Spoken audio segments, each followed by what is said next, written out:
maalintii labaad ee ololaha doorashooyinka wakiilada iyo deegaanka Soomaaliland oo maanta u lahaa xisbiga xaakimka kulmiye boqolaal taageerayaasha murashaxiinta garyaqaan jaamac Kowsar Axmed Xajiin iyo injineer Kayse Xasan Yuusuf ayaa saaka si weyn uga dhex muuqday goobaha fagaarayaasha ee murashaxiintu cududooda taageero ku soo bandhigayeen taageerayaasha murashax garyaqaan jaamac Kowsar iyo injineer Kayse Xasan ayaa sitay astaanta xisbiga talada dalka haya ee kulmiye waxaanay ku dhawaaqayeen erayo ay ku muujinayaan taageeraha ay u hayaan labadaasi murashax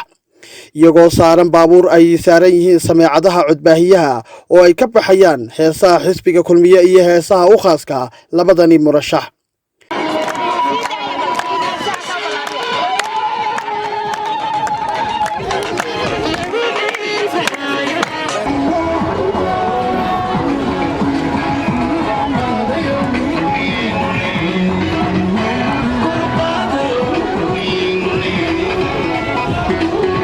murashaxiinta garyaqaan jaamac Kowsar iyo injineer Kayse Xasan ayaa goob fagaaraha kala hadlay taageerayaashooda ugana mahadnaqay cududda taageero ay muujiyeen waxaana yidhaahdeen السلام عليكم ورحمة الله وبركاته.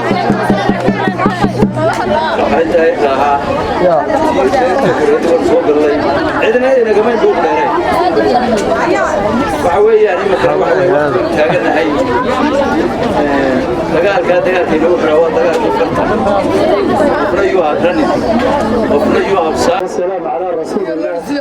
صلى الله على سيدنا محمد وعلى آله وصحبه وسلم. taageerayaasha halkan isugu soo baxay waxay ka muuqataa inay maanta ugu mudnaydeen kulmihii la isugu yimid ee xisbiga kulmiye isugu yimid halka waa ku mahadsantihiin xamaasadda iyo ficilka iyo dareenka idin soo saaray aad iyo aad baa ugu mahadsantihiin maanta weli dhoolatuskii baynu ku jirnaa maalinta labaadna waa dhoolatus maalin saddexaadda weeyaan halkii aynuu socon ee codka lagu ridayay boodka ilaahay waxaynu ka rajaynaynaa xamaasaddan xamaasad ka siyaado badan oo ka nimco badan inaynu maalintaana ku gaadhna haddii ilaahaynu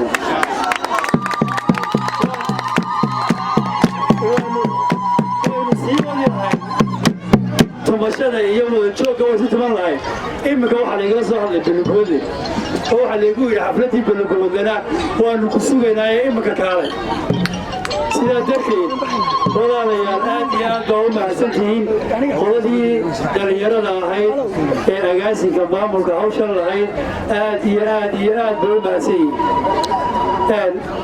maanta inkastoo aynu qarbaqarba ahayn haddana tabaabushihiinni wuxuu ka muuqday sida maanta garoonku inoo yahay ee gaadiidkiina inoo taagan yahay dadkeennina aynaan u dayacin aad baa u mahadsantihiin adeerayaal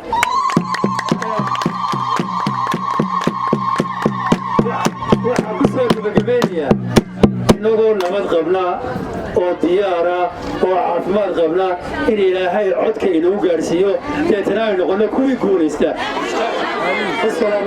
أحمد إسماعيل عبدي تلفزيون عالمي جاه جوبنيبة TV حرقيسة